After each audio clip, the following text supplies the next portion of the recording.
This episode is called Neurostimulants, but we're really talking about caffeine today, and I can't tell you how excited I was to do this episode. And it wasn't just caffeine I was using that made me excited, it really was the topic of caffeine. There are so many crazy things to know about it. Did you know it can be absorbed through the skin? Seriously, the skin. Or that it actually makes people smile more? Like, it can make you a happy camper. And caffeine is something that's just so common, why wouldn't anyone want to know more about it?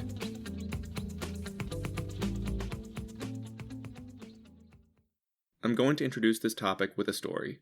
My story. My first real exposure to caffeine came in college. I was a junior, studying at Johns Hopkins, working part-time at a local pub to pay my way through school. And I took on a job at the National Institutes of Health. My boss, Richard Allen, who specializes in sleep disorders, ironically, would have me come into work during the summer every morning at 6 a.m. This was about 2 hours after he'd already been in the office. In full disclosure, he never pressured me to come into work at 6, but I felt like a bum showing up at 8, which would have been 4 hours later than he did. 6 was a compromise. So I would make my way into his office at 6 via a pretty slow commute, requiring a 10-minute walk to the bus stop, one bus to the main Hopkins Hospital, then walk to the second bus to take me to the satellite campus, the Johns Hopkins Bayview Medical Center, and the National Institute on Aging NIH branch. In total, the trip would take a bit longer than an hour. The buses were pretty frequent, so waiting was never much of an issue. Worst case scenario, I would spend 3 hours of my summer days commuting. No problem. I could read papers, make notes for the day's experiments, work on my laptop. But after a while, the 2 or 3 nights a week I worked for the bar caught up to me. I'd get off work between 2 and 3 a.m., go to sleep, and wake up at 4:30 a.m. for the morning shuttle. I've had a better night's rest on call in the ICU than that. So I had to figure something out. Quitting my job wasn't an option. Had to pay the rent. Giving up my lab position was also out of question. I had been convinced by my graduate program guidance counselor, who, by the way, was kind of a jerk and told me I would never get into medical school. He told me I had to work in a lab during these years. It was one of those things any Hopkins pre-med had to do. So how was I going to go about doing this? Hello, coffee. I didn't make enough money bartending to afford a Red Bull every morning, and even at Hopkins, I didn't know the right people to hook me up with Adderall or any other psychostimulants. Not that I would have taken them, I guess. So I resorted to coffee. And not the Starbucks kind, the Costco kind. And boy, was I amped. I became so productive and energetic that I convinced my mentor to pay me for the work I was doing. And this was kind of unprecedented for Hopkins, by the way. Paying an undergraduate to be a lab assistant simply wasn't done. Caffeine got me out of bed, it lifted my spirits, kept me awake on the hour-long commute to Bayview. It helped me to run a 24-hour time course experiment at the NIH, where I was fiddling with cells in petri dishes by myself throughout the night. I still credit the success of that experiment to my friend Danny Brussel, and the entire sleeve of Oreos we ate that night, but also to caffeine. And caffeine allowed me to continue to work at the NIH after summer had ended, and classes resumed.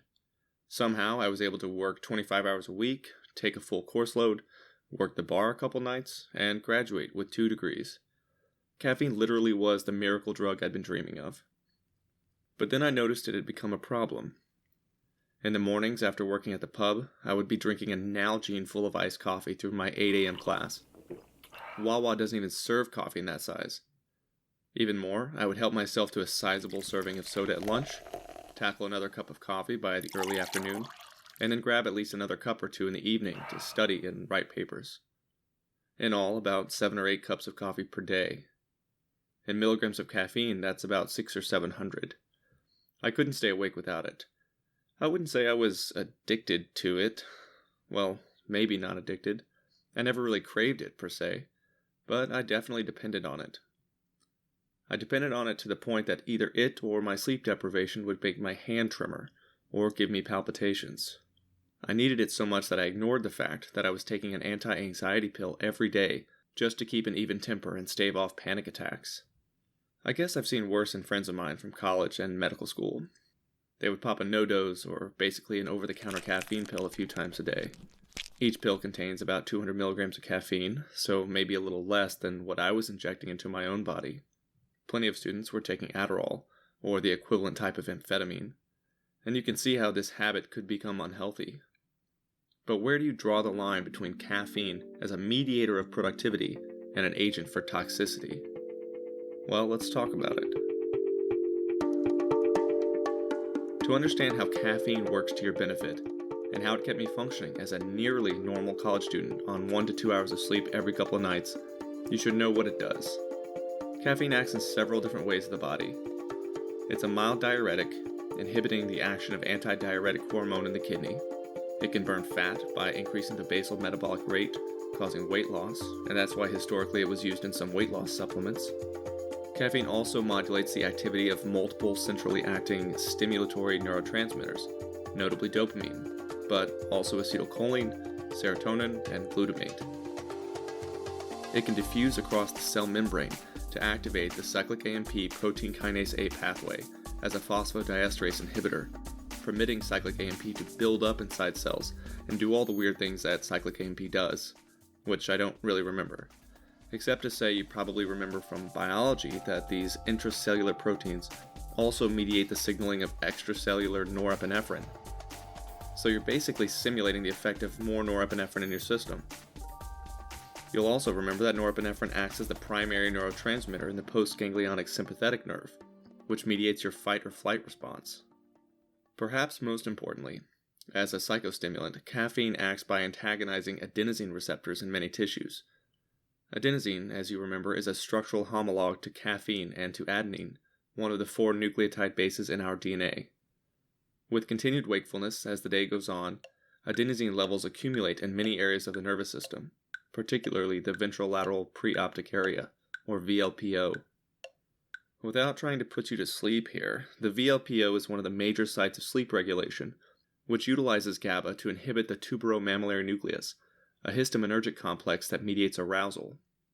Ultimately, as adenosine builds up in the body throughout the day, it will inhibit histamine release from the tuberomammillary nucleus, whereas caffeine increases histamine production and increases wakefulness. For athletes, caffeine can improve physical functioning. Using cyclists as an example, it's been shown to increase the duration of maximum performance, increase cycling speed, and improve cycling power, as well as reduce the cyclist's perception of fatigue. A caffeinated athlete is more powerful overall, more powerful for longer periods of time, and the athlete will feel less fatigued than the uncaffeinated athlete. In fact, until 2004, the International Olympic Committee restricted caffeine intake during competitions to 12 micrograms of caffeine per liter of urine. That's about the equivalent of a whiff of hot cocoa. Basically, no caffeine during Olympics. After 2004, any dose of caffeine as a performance enhancer was permitted. In addition, as any strung-out college student can attest, caffeine improves attention. According to functional MRI data, caffeine has been associated with greater glucose metabolism in areas responsible for mediating attention, areas like the putamen, among other places. It has also been shown to increase synapse formation between hippocampal neurons and improve the long-term potentiation between these cells, meaning the cell-to-cell signaling becomes more permanent. This alteration of cytoarchitecture, or synaptic plasticity, improves learning and cognitive performance, and long-term coffee drinkers have been shown to have a lower risk of cognitive impairment and even Alzheimer's disease. Interestingly, the cognitive effects of caffeine are not dose-dependent, so more doesn't necessarily make you smarter. Just a little bit can. You won't become an Eric Kandel by popping no-dose all day. But maybe that B on your physiology test could become an A. Now, those are all the good things caffeine can do. So what would cause anyone to worry about it? Well, practically anything can be toxic, and caffeine's no exception. To bring you back to the fact that caffeine basically simulates the endogenous norepinephrine your own body produces by acting on beta-adrenergic receptors, let's relate caffeine use to a disorder of excess norepinephrine. Take, for instance, a Pheochromocytoma. If you've ever met someone with this type of adrenal tumor, you'll know these patients experience palpitations, anxiety, headaches, tremulousness, muscle twitching, and an odd combination of insomnia and lethargy. Clinically, they may appear hypertensive, tachycardic, or even have atrial fibrillation. It's likely that through these cardiac mechanisms, caffeine overdose has been linked to death. But I've got to say, it's pretty hard to OD on caffeine. Don't try this at home, kids. An adult would have to ingest about 10 grams of pure white, chalky caffeine to die. That's the equivalent of 333 bars of dark chocolate, 200 cans of Coke, or 130 cups of coffee in an hour. It's probably easier to ingest 50 tablets of no-dose to do the job, but this would have to be intentional. That being said, I have heard stories about recreational intravenous caffeine use, and I can't say I'm surprised. In excess of its rarely lethal cardiotoxic effects, caffeine can also induce vomiting and increase the production of gastric acid, leading to peptic ulcers and esophagitis. In larger doses, it can lead to dehydration through its diuretic mechanism, and to constipation by increasing water reabsorption within the large intestine. It's been associated with elevations in LDL, or the bad cholesterol, and it has been associated with low calcium balance and osteoporosis. And the withdrawal from caffeine is not pleasant either. Let it go. The caffeine withdrawal syndrome can occur almost as rapidly as alcohol withdrawal, over about 12 to 24 hours since the last exposure.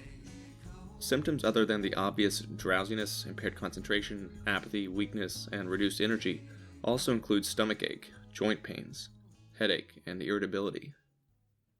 Because of these unpleasant side effects, and the pretty bothersome withdrawal syndrome, what you should take away from this episode is all things in moderation. This includes caffeine. Moderate use of caffeine, less than 400 milligrams a day for an average adult, about 4 or 5 cups of coffee, is more than enough to improve attention, memory, and physical performance without causing significant cardiovascular side effects. Despite the rumors you may have heard, caffeine has not been proven to increase your likelihood of cancer, or of male infertility, or congenital malformations among infants born to mothers who used caffeine in moderation. Other than that, we really didn't talk much about the use of caffeine among pregnant women and in children, but that's also a hot topic you should look into if you're interested. Unfortunately, we couldn't get into this during the episode today because we're running out of time, but stay tuned next week when we talk more about psychostimulants and their impact in the US military. Thanks for listening to this installment of Brainwaves this week. Just let us know what you think about it by rating us on iTunes. You can also follow us on Twitter at Brainwaves Audio, or Facebook at facebook.com/brainwavesaudio, and you can check us out on Instagram at Brainwaves Podcast, where we show imaging and other cool photos. I'd like to thank Caffeine for being on the show with me today. Couldn't have done it without you.